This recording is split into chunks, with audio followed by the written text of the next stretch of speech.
Uwiteka hari irindi rembo Uwiteka Imana yacu arinyuramo kenshi asohoka, anyura ubungubu arimo araca mu kanwa kanjye ndimo mvuga, araca mu munwa wanjye ndimo mvuga. Urumva ndimo ofete ni ukuvuga ngo ni ururimi rwanjye ndimo nkoresha kugira ngo mbwirize ubutumwa bwiza. Rero arimo araca mu kanwa kanjye ndimo mvuga, ni ukuvuga ngo Uwiteka araca muri jyewe asohoka kugira ngo abandi bantu bashobore kumva ubutumwa bwiza. Rero ako kanwa, urwo rurimi narwo arashaka yuko rurindwa, kuko Uwiteka iryo rembo ararinyuramo asohoka. Niyo mpamvu avuga ngo mu kanwa k'umutambyi hakwiye gusohokamo amagambo y'ubwenge gusa, ntabwo hakwiye gusohokamo amagambo y'umupfapfa.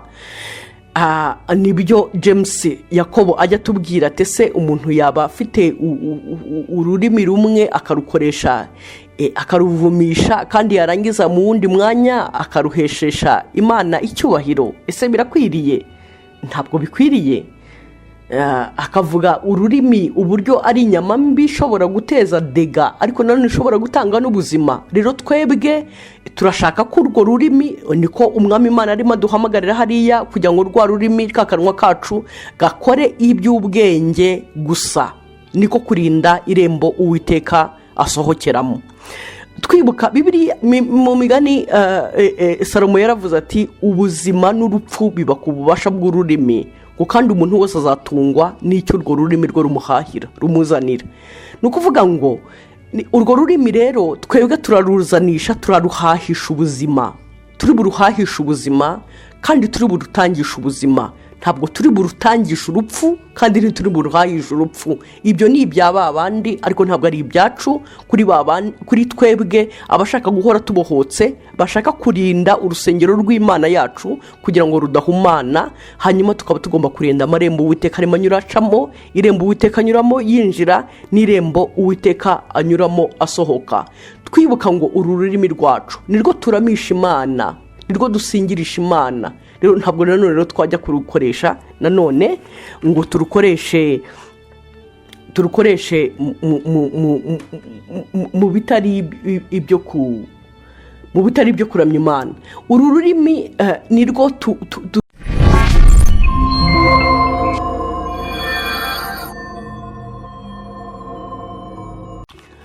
ndabasuje mwese mu izina ry'umwami wacu Yesu Kristo. Amazina yanjye ni Ingabire Clemence.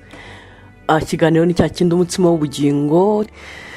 Dushimye Imana nanone itubashishije kugira ngo dushobore guterana, himbazwe cyane. Reka dukomeze ku nsanganyamatsiko yacu iyo twatangiye mu cyumweru, ni presque iyo twatangiye mu cyumweru cyashize, kuko kuva mu cyumweru cyashize nubwo cyangwa reka nyasosiye ko natangiye ejo. Mu cyumweru cyashize twavuze ku bintu birebana na possession, ikintu gituma abantu babohwa karande, niyo navugaga.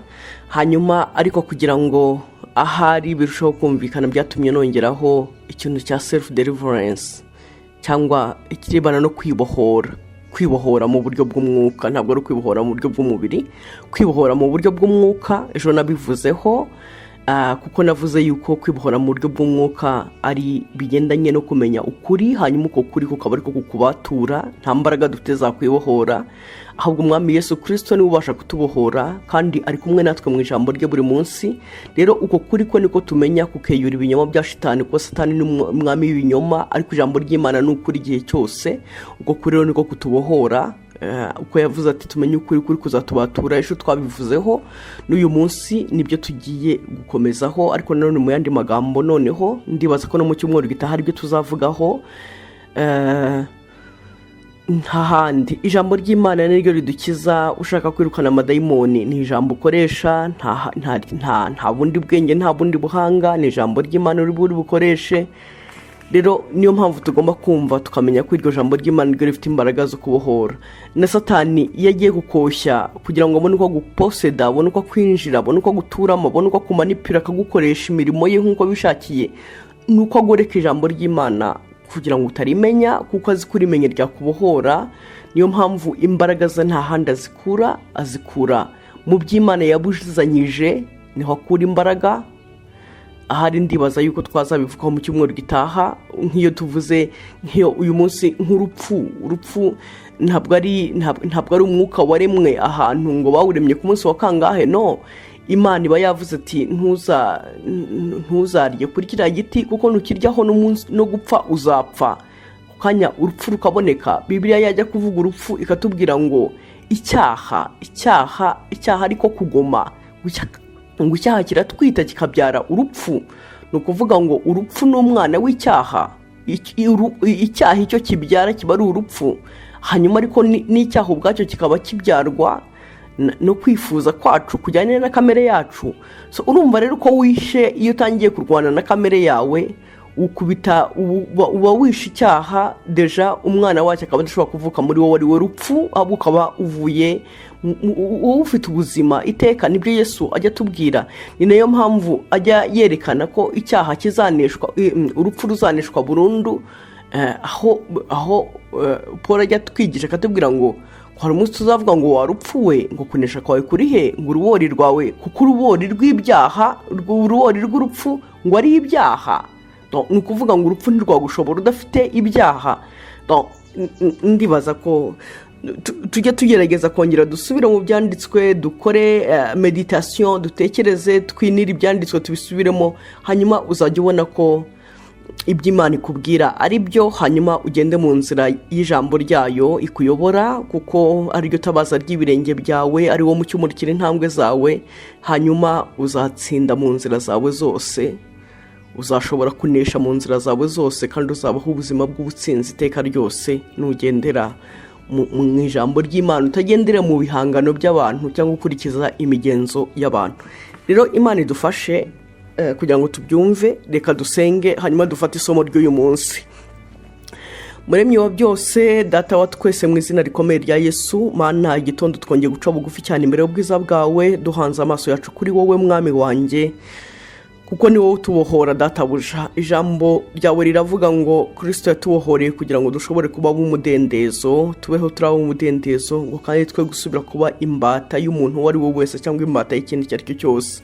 Ndakwinginze rero Mana kugira ngo ibyo ngibyo bisobanuke mu bugingo bwacu mwami databuja, ubyigishije ubugingo bwacu bukabimenya, kugira ngo dushobore kuba abana b'umudendezo, tubeho turaba umudendezo, tutakishyira munsi y'ububata ubwo ari bwo bwose, kuko Kristo incungu ihagije, igitambo gikomeye cyabonetse kugira ngo dushobore kuva mu bubata ubwo ari bwo bwose. Ndakwinginze Mana kugira ngo bitwigishe tubimenye, bisabye mu izina ry'umwami wacu Yesu Kristo, amen. So uyu munsi rero icyo nashaka ko twigaho, ndashaka kugira ngo turebe irindi jambo. Nagerageje ukuntu narigabanya kugira ngo ribe ritoya, mbona uko ndivuga ariko ntibyankundiye, ndi burivugeho gusa wenda nihuta, ariko ni ikirebana na ejo twarimo tureba ko tuzamenya ukuri kukatubatura. Ni muri iyo sanse toujours, ni muri kwa kumenya ukuri kandi ukuri kukatubatura. Rero ijambo ngiye kuvuga uyu munsi ni ijambo rirebana no gukinga imiryango, gukinga imiryango, voilà. Ariko ni muri ya nsanganyamatsiko ya self deliverance. Ariko ako tugiye kuvuga ejo byari turamenya ukuri kutubature, nubundi ni kwa kuri nyine turimo tumenya tukatubatura, ariko uko kuri tugiye kumenya ni ukuri kurebana no gukinga imiryango. Turaje tumenye icyo bishaka gusobanura. Reka dusome Bibiliya muri Ezekiel ibice 44, ndasoma umurongo wa mbere ngeze ku murongo wa 5. Ntabwo ndi busome ibyanditswe byinshi, ariko wenda ndi bubahe reference kubera ko umwanya waza kuducika kugira ngo tuze kurangiza ibyo tuvuga byaba ari byinshi, ariko nta n'ikibazo. Nubundi ntabwo mumenyereye ibyanditswe byinshi cyane mu nsengero aho twigira, ntabwo tumenyereye ibyanditswe byinshi, tumenyereye icyanditswe kimwe bakadusobanurira. I will try. Ndagerageza. Yesu abane namwe. Reka dusome Ezekiel ibice 44 umurongo wa mbere turageza ku murongo wa 5. Haravuga no magambo ngo, maze angarura mu nzira y'irembo ry'ubuturo bwera riri inyuma, ryerekeye iburasirazuba, ariko ryari ryugariwe. Iryo rembo ryari ryerekeye iburasirazuba, ariko kandi iryo rembo ryari ryugariwe, ntabwo ryari rifunze. Nubwo barimugaruyemo bakarimwereka yaryinjiyemo, ariko urumva yari mu buryo bw'umwuka, arirebye abona iryo rembo ryugariwe rirakinze. Kabiri, nuko Uwiteka arambwira ati iri rembo rihore ryugariye, amuha ibwiriza Ezekiel kuri iri rembo rigomba guhora ryugariye, ntirikugururwe kandi ntihakagire umuntu urinyuramo, kuko Uwiteka Imana ya Isirayeli yarinyuzemo, nicyo gituma rihora ryugariye. Igituma amusobanurira impamvu rigomba guhora ryugariye, aramubwiye ngo rigomba guhora ryugariye kandi ntirikajye ryugururwa, ngo kubera ko ngo umuntu wese ntihakagire rigomba kugarirwa kugira ngo hatagira umuntu wundi urinyuramo, bitewe n'uko Uwiteka Imana ya Isirayeli yarinyuzemo, nicyo gituma rihora ryugariye. Umurongo wa 3, umwami niwe uzahicara afungurire imbere y'Uwiteka, kandi kuko ari umwami ajye yinjira anyuze mu nzira y'ibaraza ry'iryo rembo, kandi nasohoka abe ariho anyuramo. Iyi passage turi buze kureba uyu mwami, urebye indi Bibiliya iravuga ngo le prince, ni ukuvuga ngo uyu mwami uvuzwe ntabwo ari umwami Imana, ahubwo ni umwami w'umuntu, n'Uwiteka yagize umwami, yemereye ko aba umwami. Voilà, ubwo nitujya mu mwuka turi bumenye icyo bisobanura. Umurongo wa 4, maze anjyana mu nzira y'irembo ryerekeye ikasikasi, angeza imbere y'urusengero, nuko ndebye mbona ubwiza bwuzuye inzu y'Uwiteka, mpera ko ngwa nubamye. Nuko Uwiteka arambwira ati mwana w'umuntu, gira umwete urebesha amaso yawe kandi wumvisha amatwi yawe ibyo nkubwira byose byerekeye ku mategeko y'urusengero rw'Uwiteka yose no ku mategeko yarwo yose, kandi umenye neza ahinjirirwa h'urusengero n'ahasohokerwa hose h'ubuturo bwera. Mu masomo ugomba gufata yewe Ezekiel cyangwa yewe Clemence cyangwa yewe runaka turimo tuganira muri iki kiganiro aka kanya dusoma bino byanditswe, mu masomo nifuza yuko ufata uwo n'Uwiteka urimo uvuga hano ku murongo wa 5, aravuga ati ni ukugira ngo nkumvishe amatwi yawe asobanukirwe amategeko agendanye n'urusengero rw'Uwiteka, hanyuma muri ayo mategeko umenye ahagomba gusohokerwa n'aho agomba kwinjirirwa h'uru rusengero rw'Uwiteka. Twamenye ko hari amarembo agomba kuguma afunguye, ayo ni irembo ryerekeye iburasirazuba, kuko Uwiteka ari ryo yanyuzemo, ni ryo Uwiteka anyuramo yinjira, ni ryo Uwiteka anyuramo asohoka. Rero ayo marembo agomba kuguma yugariye, niwe ugomba kuyacamo wenyine. Imana rero idufashe kugira ngo dushobore kubyumva. Reka nse nkusubiramo, iyo uhereye nko ku gice cya 40 cy'ubu buhanuzi bwa Ezekiel, Imana ibirimo ivuga ku birebana n'urusengero rushya. Imana yamubwiraga izubaka urwo rusengero rushya, ntabwo ari urundi, rwari urusengero urwo ubuhanuzi bwavugaga bw'urusengero rwa rundi na Zakariya ajya hanura akavuga ngo Shami uwo niwe uzubaka, ngo Shami azumbura, ngo kandi niwe uzubaka urusengero rw'Uwiteka. Uwo Shami nta wundi yari Kristo, niwe wari buzubaka urusengero rw'Uwiteka, kuko urusengero bisobanura naho umuntu ahurira n'Imana bakajya mu busabane, cyangwa ibyo twita muri presence, mu kubaho kw'Imana. Ni ukuvuga ngo bagahura bakabana mu busabane. Rero nta handi hantu habaho ku isi habaho ibindi byose, byaba ihema ry'ibonaniro, byaba urusengero rwa Salomo, byaba izindi zubatswe, rwaba urwa Herode, byari ibishushanyo. Ariko ahantu h'ukuri umwana w'umuntu ahurira n'Imana agasabana n'Imana ni mu mwami Yesu Kristo, bitewe n'igitambo dutangira igorogota, hanyuma agatuma twongera kwiyunga n'Imana, abari kure tukigizwa bugufi, hanyuma abatari ubwoko tukaba ubwoko. Aho ngaho yatumye twongera kuba restore, tugasubira kubona adoption y'ubwana, tugasubira mu rugo nk'abana. Ndibaza ko ibyo ngibyo tubizi, ntabwo wenda nkeneye kubitindaho cyane. Ni nayo mpamvu Yesu rero amaze kuza, igihe yendaga gusohoza uwo murimo wo kumusaraba uzatuma twiyunga n'Imana, yinjiye muri rwa rusengero rw'Abayuda rwo bari bafite, akababwira terega ati jyewe urunguru murusenye, kubera yuko njye kuzubaka, njye nzarwubaka mu minsi 3. Ntibumva ibyo ashatse kubabwira, ariko abigishwa be ngo amaze kuzuka bamenya ko burya yarimo avuga umubiri we ari wo torero ry'umwami Yesu, umubiri we kuko ngo wari buboneke mu minsi 3, no kuvuga ngo amaze gupfa hanyuma akazuka agashobora kutwunga n'Imana twebwe abari bapfuye tuzize ibyaha byacu, akatuzura kugira ngo twongere tuba bazima muri presence y'Imana. Okay, voilà. Rero urwo ngurwo rukaba ari rwo rusengero Yesu Kristo yubatse, hanyuma ari rwo Paul iyo rero arimo abwiriza ubutumwa. Si na Paul wenyine, nabigishwa na Petero arabivuga, na Yohana akabivuga, avuga ati rero ni muri mwebwe nimo presence y'Imana iri. Yesu yari yasize abivuze ati rero muzahama mu ijambo ryanjye nimbacungura, hanyuma jyewe na data n'umwana tuze tube muri mwe. Twabivugaga hejuru ibyo ngibyo, hanyuma ariko Paul rero yabisobanura akavuga ati ese ntimuzi ko muri rusengero rw'Imana umwuka w'Imana akaba muri mwe? Abakorinto ba mbere 3:16 n'ahandi ni henshi cyane.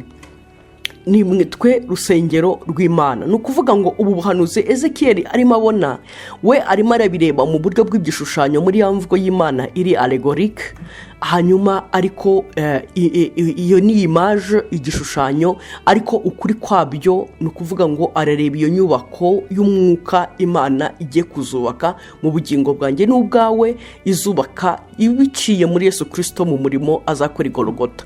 Hanyuma noneho rero iyo nyubako ikaba iyo usomye buriya buhanuzi bwa Ezekiel yararwujuje, hanyuma amaze kurwuzuza urusengero habonekamo n'isoko, amaze kurwuzuza avuburamo isoko yatembaga igatembera isohoka ijya hanze ikagenda. Ayo mazi murabyibuka Ezekiel agomba kuyapimamo kugira ngo agere ku gipimo gikwiriye, yagera ku rugomba mbari Imana ntiyemere, yagera mu mavi Imana ntiyemere, yazamuka yagera mu rukenyero ntiyemere. Yagombaga kuyemera ari uko ageze aho umuntu atakiyambuka, aho agenda muri direction yayo yamuzabiranyije, ageze ahantu mu ijosi hano hejuru. Bishaka gusobanura iki? Ayo mazi tuzwi neza ko amazi asobanura umwuka wera. Nibyo Yesu ajya avuga, yusomye mu butumwa bwiza bwa Yohana 3:7 umurongo wa 37 na 38, atunyizera imigezi le fleuve, imigezi y'amazi y'ubugingo izatemba iva mu nda ye, izatemba iva muri wa mutima we. Ngo ibyo yabivugaga yerekeje ku mwuka wera wabigishwa bendaga kuzahabwa. Noneho Ezekiel rero yabona iyo migezi, urumva warabibona bitaraba, yabonaga iyo migezi n'imitemba iva muri rwa rusengero, ariyo ya migezi izatemba iva mu nda yacu nk'uko Yesu ari bubivuge.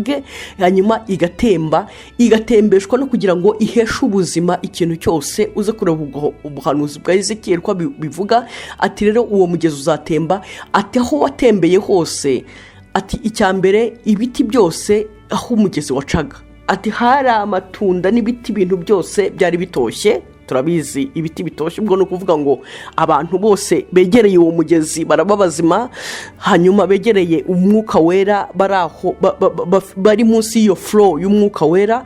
Hanyuma ngo kandi ayo mazi ngo aho azatembera, ngo ikintu cyose gifite ubuzima ngo azatembera mu ruzi, nagera mu ruzi ikibuzima cyose kirimo. Uruzi ni iki? Amazi, uruzi rusobanura isi, ngo igifite ubuzima cyose kirimo kizabaho. Uko niko ubutumwa bwiza busize amavuta bugera mu bantu, nkuko twabwakiriye duturutse muri ba Paul. Hanyuma bwatembera mu nyanja aho twari turi amafi yumye yarangiye, hanyuma tukazuka tukabaho, uyu munsi tukaba turi bazima. It's like that. Nuko nguko reka nihutishe ne gukomeza ibyo ngibyo ngere kuri point y'ibyo dushaka kuvuga.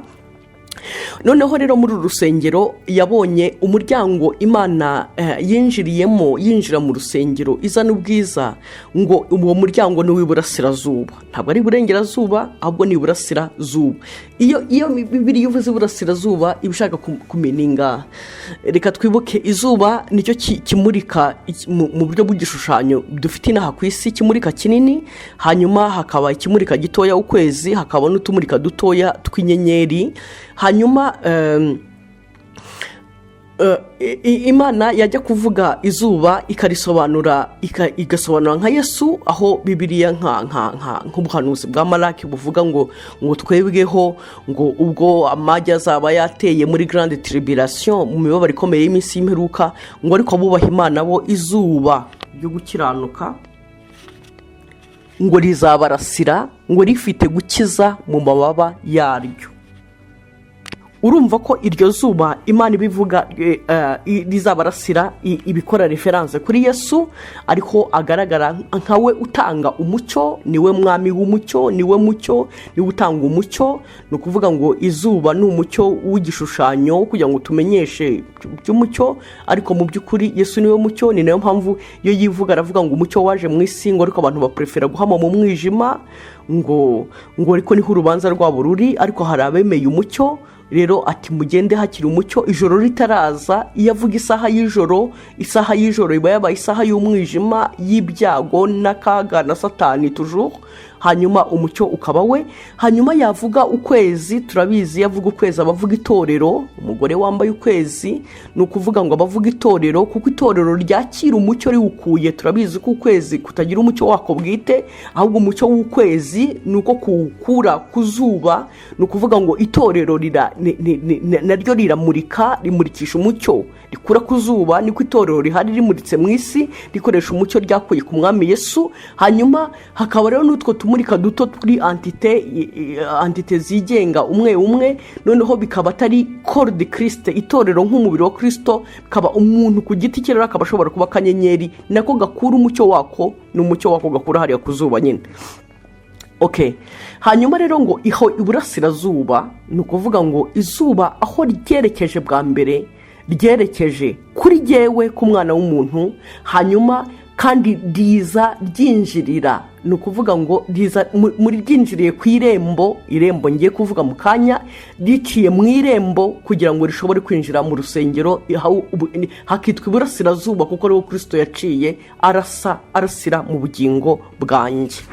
Noneho iryo rembo rero Bibiliya yaryise irembo rimwe, hanyuma nanjye ndaryivuga ko ari irembo rimwe kuko ari irembo ryanjye yewe wese cyangwa ryawe wese, ni irembo umwami yinjiramo aciye muri wowe. Ariko nubwo ndi bugende ntandukanyamo utuntu tumwe na tumwe kubera nk'uko ibyanditswe bivuga kugira ngo turusheho kubyumva. Ariko ntarajya kuvuga kuri iryo rembo, reka manze nongere nibutse gatoya.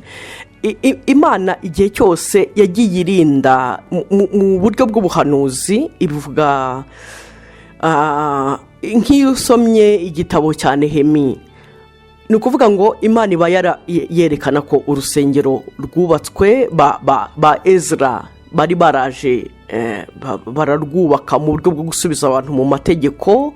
Hanyuma na Zorobabeli ararwubaka mu buryo bwo kuruhagarika, ariko bikaba ntibihagije kuko amarembo y'urusengero aracyarangaye, kandi basa n'ibarati n'abantu bose ko n'abanyesoko barucagamo bakaruhumanya.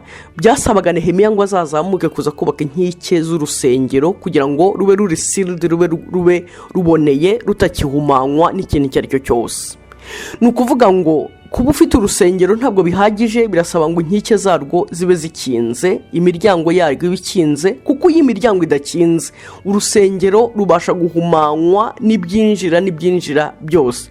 Niyo mpamvu Bibiliya ijya ivuga iti umugore w'umunyabwenge yubaka fensi ye, yubaka urugo mu buryo bwa clôture, yubaka clôture ye, ngo ariko umuswa we arayisenyera we ubwe. Donc ni ukuvuga ngo imibiri ikongera ikavuga muri Ecclesiastes mu mubwiriza ngo usenya urugo ngo inzoka izamurya. Usenya urugo urugo bivugika kimwe mu Kinyarwanda. Iyo uvuze urugo nk'inzu n'urugo nka clôture, enclos, nabyo byitwa urugo, ariko icyo Bibiliya irimo ivuga aho ngaho ni enclos. Usenya uruzitiro, usenya enclos, usenya urupangu ngo inzoka izamurya, uwisenyera.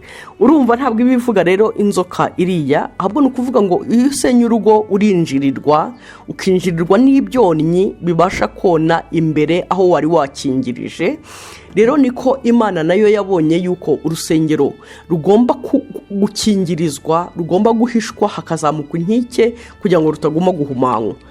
Okay, nabyo ibyo byasaba ibintu byinshi, ibyo ndabivuga nihutishije ku muntu uri apte guhita kurikira byoroheje.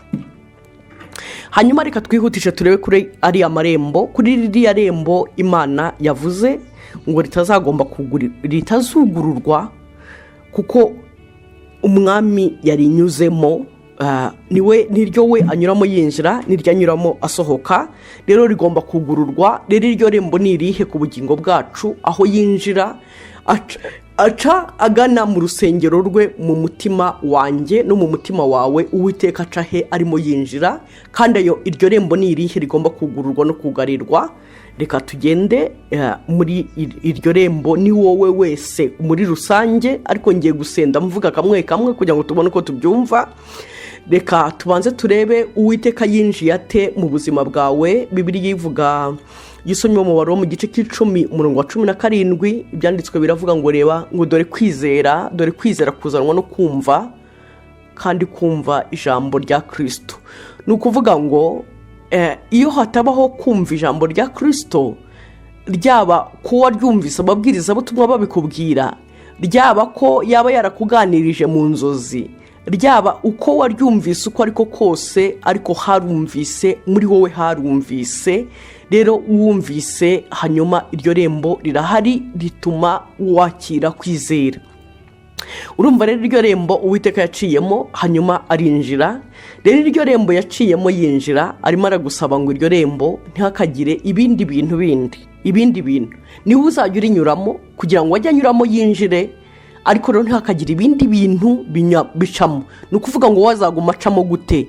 Azaguma acamo nk'uwumva ubutumwa bwiza, azaguma acamo wumva impuguro, azaguma acamo wumva ubuhamya bwiza bw'ubuzima bw'abizera, azaguma acamo wumva ibyiza by'ubwami igihe cyose. Hanyuma ariko rero ntabwo noneho iryo rembo rigomba rero kuzacibwamo, kunyurwamo n'ibindi bintu bindi bitemewe. Niyo mpamvu ajya avuga nk'isomye nka Zaburi ya mbere, akavuga ngo hahirwa umuntu udakurikiza imigambi y'ababi, ntiyicare mu nteko z'abaneguranye. Kuvuga ngo niba mu gitondo haciyemo ubutumwa bwiza, kakanya urimo mvu ubutumwa bwiza, hanyuma rero saa sita ntujye kwicara urimo unegura muvuga nyirarunaka na nyirarunaka uko byamugendekeye, ngo ushyiremo amayinite muri telefone kugira ngo uvuge inkuru za runaka buryo uko byagenze nuko byamubereye, cyangwa ngo ujye kwicara abantu barimo banegura nawe wicare wumvirize, amatwi yawe abyumve. Ntabwo Imana ishaka ko no kwicara mu baneguranye bisayidi kubivuga byo ntituranabigeraho, ahubwo gusa kuba wicara ukabyumva, ugatega amatwi ibintu bibi, ibintu birisuye, ibintu bihumanye, ibintu byanduye, ugomba kubihunga ukagenda. Niwanga kubihunga ngo ugende, iryo rembo uzaba urirangaje, kandi umwami yarariciyemo, n'urifungura bizatuma hinjiramo ibindi bintu bijya guhumanya ubwiza bw'urusengero. Ni ukuvuga ngo rero ubwo uzatuma bwa bwiza buzahava, kubera ko uguma ubuhumanya. Uko tubonye kwinjira kuzanwa no kumva biciye muri iryo rembo, ni nako no kutizera nako kuzanwa no kumva nanone biciye muri iryo rembo, nuramuka urirangaje. Nk'iyo usomye Timote, muri Timote wa kabiri, iyo usomye Timote wa kabiri igice cya kabiri umurongo wa 16 tukageza ku murongo wa 17, Timote aravuga ngo, Timoteo aravuga ngo ntugatega amatwi amagambo y'amanjwe ngo uyumve, ngo kuko ayo ngayo abayumvise ngo yababereye nk'igisebe cy'umufunzo mu buzima bwabo. Ngo abo ngo barimo witwa Humenayo na Bafileto, abo ngabo ni abantu bose ngo bagize naufrage, cyangwa bameze nk'inkuge zamenetse mu byo kwizera. Ukwizera kwabo kwarangiritse, kuzanywe no kumva amagambo y'amanjwe. Kandi ibyo ndibaza ntagombye mbisobanura cyane mu buryo bukomeye, nzi ko namwe murabizi ko uko wiriwe wumva ibintu bidafashije, iyo ugiye gusenga uburana network buri kirere ukumva uratakaye. Ibyo ndibaza yuko mubizi. Urumva iryo rembo rero Uwiteka rinyuramo yinjira. None rero kuko Uwiteka rinyuramo yinjira muri wowe, iryo rembo rigomba gukingirwa inyuma ye ako kanya, kugira ngo abe ari we wenyine uzajya uricamo. Ugomba kuririnda ibyo bintu byose bindi biricamo. Nugira ibyago mu nzira urimo ugenda wicaye ahantu, wajya kumva ibintu bindi bitari iby'Imana bigiye kubivugirwamo, ya magambo y'amanjwe, bya bineguro, byaba ibyo ngibyo bintu byose bibi, jya uhaguruka ugenda uhunge. Hanyuma kandi nuba uri ahantu utabona uko uhunga, hari uburyo ushobora gufunga spiritual ku buryo utabyumva. ni ukuvuga ngo ni ukuhakura intekerezo zawe, hanyuma kandi nanone nibiba byabaye ko byabaye ujya wihana, kuko ubwo haba handuye habaye suye, ujye wihana, hanyuma bigutere no kujya wirinda igihe cyose. Nutabikora gutyo uzaba ugomba kuba mwibuke icyo turi muri self deliverance, uburyo umuntu ashobora kwibohora ku giti cye akirinda kwandura, akirinda amadayimoni kuba muri we n'ayararimo, agasohorwa nuko yabuze ibiyatunga kuko utayagaburira, akibwiriza akagenda ayuzi nayo utazi, kuko hari n'ibintu biba biturimo byinshi ibyo tuba tutanazi. Reka twihutishe vuba vuba tugende ahandi. Uwiteka, hari irindi rembo Uwiteka Imana yacu arinyuramo kenshi asohoka, anyura ubungubu arimo araca mu kanwa kanjye ndimo mvuga, araca mu munwa wanjye ndimo mvuga. Urumva ndimo ofete, ni ukuvuga ngo ni ururimi rwanjye ndimo nkoresha kugira ngo mbwirize ubutumwa bwiza. Rero arimo araca mu kanwa kanjye ndimo mvuga, ni ukuvuga ngo Uwiteka araca muri jyewe asohoka kugira ngo abandi bantu bashobore kumva ubutumwa bwiza. Rero ako kanwa, urwo rurimi narwo arashaka yuko rurindwa, kuko Uwiteka iryo rembo ararinyuramo asohoka.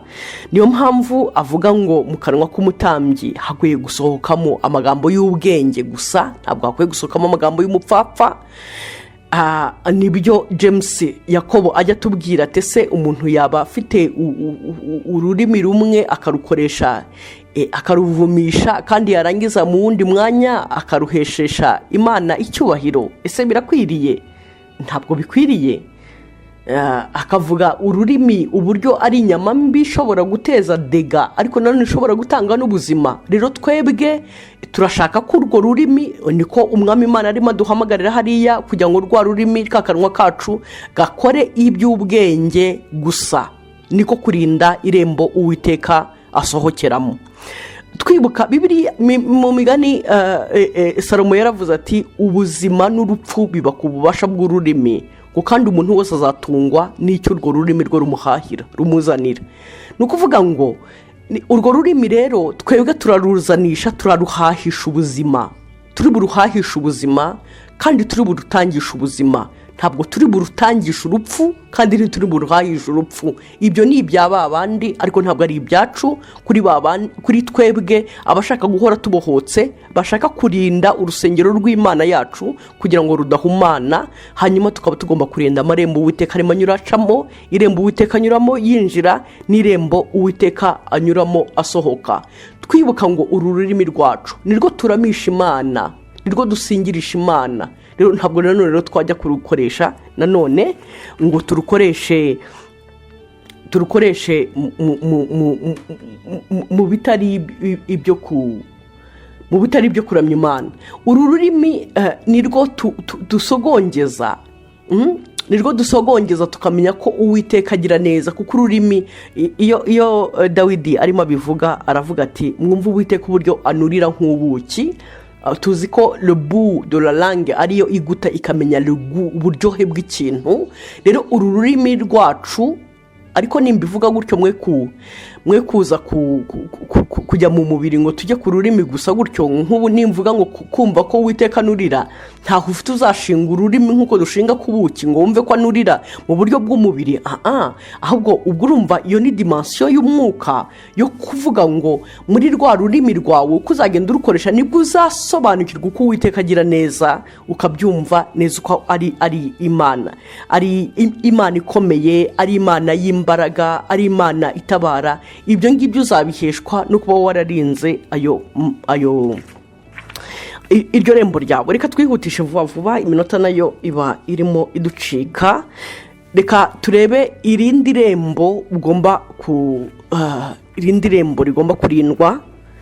Ni rya rembo rimwe mwibuke, ufite n'irembo ry'umubiri wanjye muri rusange, niryo ndimo ndinda, iry'Uwiteka arimo anyuramo yinjira muri jye kandi akazanyura no muri jyewe asohoka kuko anyura, ni ukuvuga ngo niba nk'ubu ngiye kwegizerisa minisiteri ntabwo bavuga ngo ururimi rwa Clemence rwagiye kuvuga, ahubwo ni Clemence wagiye kubwiriza ubutumwa bwiza. Ni muri rusange rero ni irembo rimwe Uwiteka anyuzemo yinjira, ni naryo anyuramo asohoka. Nuko jyewe nagiye mvuga muri za detaye ntoya kugira ngo umuntu amenye kwirinda ku gatoya na kanini muri utwo turyango duto duhesha ubuzima bwawe bwose kuba umuryango wuzuye, kugira ngo umuntu amenye ko yirinda.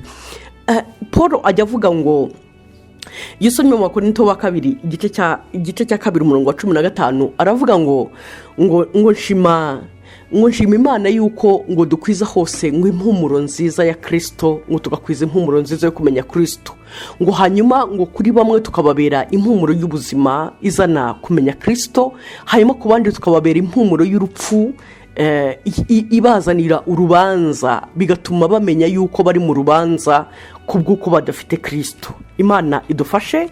Urumva deja hajemo indi ntuza ya gatatu impumuro yo guhumura. Hari ugutanga impumuro, hari no kuba ushobora guhumurirwa. Ubundi Bibiliya ivuga ngo Bibiliya ivuga ku ngingo zacu ko zigomba kuba ingingo zo gukiranuka zikareka kuba ingingo zo gukiranirwa. Rero izo ngingo zacu nazo ubwazo hari ingingo tubona hano inyuma ziri fizika, ariko hakaba n'ingingo z'imbere ziri spirituelle. Reka ntangeho urugero gatoya. Nk'Imana igihe umwami Yesu yabaga arimo abwiriza ubutumwa, akabwiriza abivuga ahantu henshi mu byahishuwe no mu ma evangile, ahantu hose abarimo abwiriza c'imigani mu maparabole, yamara kuvuga akavuga ngo ufite ugutwi niyumve. Urumva abantu bari aho ntabwo bari uko batari bafite amatwi, suko yabaga abwiriza abantu bafite amatwi yangiritse afite ubumuga, no, ntabwo ari byo. Ahubwo abantu babaga bafite amatwi, bari basanzwe banumva, ni nayo mpamvu bari babaga bicaye bamwumva. Ariko mu by'ukuri akavuga ati ufite ugutwi niyumve, bisobanurwa ngo habaga hari ugutwi kundi yifuza ko kumva iby'ubwami bw'Imana, ariko akabyita gutyo uko gutwi. Rero nimvuga izi ngingo muze kukura ku ngingo z'inyuma, mwigize n'inyuma ku ngingo z'imbere, izo ngizo z'umuntu w'imbere, izo z'umwuka zitari iz'umubiri. None rero haje ikibazo cy'izuru, izuru niryo rihumurirwa, haje ikibazo cy'izuru rihumurirwa. Noneho wakwibaza ngo ariko mu by'ukuri njye mfite izuru rihumurirwa? Niba guhumurirwa tumenye ko naryo ari irembo Uwiteka anyuramo yinjira, ni irembo rimwe Uwiteka anyuramo yinjira. Kuko Paul aravuze ati nkwiza hose impumuro nziza, ni ukuvuga ngo ubuzima bwe buradegaja odeur, burakwiza impumuro, burarekura impumuro. Iyo mpumuro rero ariko hari abantu bagomba kuyumva de deux côtés. Hari abagomba kuyumva mu buryo bubahesha kumenya Kristo bakamusobanukirwa, abandi rero ikababera impumuro y'urubanza, nabo iyo impumuro y'urupfu bakumva urupfu, bakumva urubanza rubegereye, hanyuma bagashobora guhinduka bakaba bakira. Noneho wakwibaza ese amazuru yawe y'umwuka arakora? Ese hari impumuro ujya wumva? Wowe hari impumuro wumva?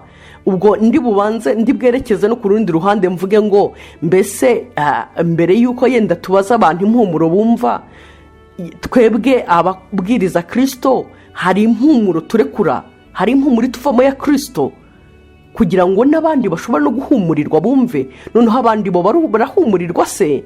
Amazuru y'umwuka atuma ushobora guhumurirwa kugira ngo wumve. Niyo umuntu yaba atavuze, kuko urumva habonetse kumva, habonetse kuvuga, niyo umuntu yaba atavuze ushobora guhumurirwa. Ibyo ndabibabwira yenda ku bantu bakuze mu mwuka, uburyo ushobora guhura n'umuntu. Reka mbitange kuri kote negatifu cyane kurenza, uburyo ushobora guhura n'umuntu w'umukritisite, umuntu w'umurozi, ukabyumva atari ko urumva ntabwo uburozi bugaragara n'amaso, ntabwo uri bubibone. Niba ari umukritisite, niba ari umusorcier, ntabwo uri bubibone, ariko amazuru yawe akabisobanukirwa, umubiri wawe ukabisobanukirwa, nta rindi yerekwa bigusabye kubimenya ukabura byumvise. Rero iyo ni dimension yindi y'umwuka, nayo Imana itubwira kurinda no kurengera kugira ngo ishobore gukora ayo ni amarembo Uwiteka anyuramo yinjira, n'ayo Uwiteka anyuramo asohoka toujours. Hanyuma nanakomeza kuri icyo kirebana n'impumuro, Imana itubwira yuko mu Isezerano rya kera hagombaga kuba umuhumuro Abisirayeli bagombaga guha Imana, ni ukuvuga ngo yari imibavu bagombaga gushyira ku gicaniro cy'imibavu. Hanyuma iyo bigeze mu Isezerano rishya, Imana itubwira gutanga amashimwe yacu, imitima yacu inyuzwe, kuko mu minsi y'imperuka Bibiliya ivuga abantu b'iminsi y'imperuka ko bazaba ngo muri za karakiterisitike zabo bikunda badakunda babo bakunda impiya, ni lisite ndende y'imico yabo mibi. Hanyuma Bibiliya ikanavuga yuko ngo bazaba ngo ari intashima, bazaba ari abayengra batanyurwa mu mitima yabo. Ariko noneho Bibiliya iravuga abana b'Imana ikavuga ngo abo bana b'Imana banyurwa, bahorana amashimwe mu kanwa kabo, bahora banezerewe imirimo y'Imana, ngo iyo niyo mibavu imeze nk'ibitambo abasokuruza bacu batambiraga Uwiteka ibitambo akaba binezererwa, natwe niyo mibavu duha Imana. Urumva deja iyo ni impumuro isohoka mu mutima wawe. Haba hasohokamo se kutanyurwa cyangwa hasohokamo kunyurwa? Niba hasohokamo kutanyurwa usohora umunuko, ariko niba hasohokamo kunyurwa usohora impumuro nziza imeze nk'imibavu abasokuruza bacu batambaga, Imana igashobora kunezerwa. Rero hari abantu bahora bivovota buri munsi, mu kanwa kabo hahoramo kwivovota, bivovotera iby'Imana itakoze, nyamara ibyo yakoze ibyo ntibashobore kubishima ngo bategereze ibyo itarakora. Rero abo bantu bose ntabwo kuri iyi dimension iri rembo ryabo rirapfuye, ntabwo rishobora gucibwamo n'Imana, rirapfuye kubera yuko ntabwo iri rembo ry'imibavu ry'impumuro ntabwo ririmo rikora. Imana idufashe kugira ngo dushobore guhinduka. Iyo usomye muri Ezekiyeli igice cy'8 ugahera nko ku murongo wa 11, Ezekiyeli igihe Imana yamuzamunakanaga imujyana i Yerusalemu kugira ngo ajye kureba ibintu amabi bahakorera ku rusengero rw'Imana, mu rusengero rw'Imana indani, yarebye abantu nk'abahazaniya bari abatambyi, abona ngo bari bafite ibyotero batambiraga imibavu, rezidora, ibitambo, igihe Imana yakuraga ubwiza bwayo ku rusengero. Rero hari igihe ushobora kuba uhagaze nka Hazaniya, wowe ugusohora kwawe mu kanwa kawe, iyo uvuga umutima wawe, iyo udegaja ibyo wibwira mu mutima wawe, bihora ari ibyo uha ibigirwamana, kuko udashima Imana yawe ko yakugiriye neza, ahubwo igihe cyose ari ukunezeza shitani uri muri kiriya cyanditswe cy'intashima cy'abatanyurwa, ni ukuvuga ku buryo hadasohokamo umuhumuro mwiza, ahubwo hasohokamo umunuko. Rero ibyo byose byatuma udashobora kubohoka, kuko iyo tuvuga kubohoka ni nko gukubura inzu ukirukana ibintu byose by'imyanda, by'amasazi, by'ibinyenzi, by'ubuzukira, ibintu byose byari bihari ukabikuraho. Rero urumva niba wowe inzu yawe iguma yanduye tout le temps, ntabwo umwanda ushobora kuhava, ntabwo amadayimoni aguhiga ashobora kugenda, kuko ahafite ibyo kurya, arahanezerewe cyane, ahaguwe neza, ntabwo ashobora kuhavirira ngo ahareke. Reka ndebe niba ngifite iminota, ndabona nta minota nsigaranye. Okay, voilà, nta minota isigaye. Reka dukomereze, turangirize hari kuri iri rembo, reka turangirize kuri iri rembo ryonyine, ibindi tuzabyigaho ikindi gihe, kuko mu cyumweru gitaha nzavuga ku bindi. Ariko uramutse ufite ikibazo wakimbaza, waza kukimbaza. Hanyuma Yesu abagirire neza. Reka dusoze dusenga. Data, mu izina rikomeye rya Yesu Kristo, ndagushimiye Mana, ngushimiye ku irembo ryawe wagennye databuja, irembo wagennye winjiriramo mu bugingo bwacu, kandi irembo usohokeramo nanone kugira ngo ushobore gukiriza abandi muri twebwe, ukora akazi kandi wavuze yuko bisa naho wingingira abantu muri twebwe. Mucunguzi mwiza, ndagusaba kugira ngo udufashe gukinga ayo marembo nk'uko ijambo ryawe rivuga, kugira ngo Mwami he kugira ikindi cyahumanya urusengero rwawe, habwo rugume rweshejwe nawe. Mbisabye mu izina ryawe ryera Yesu Kristo, amin.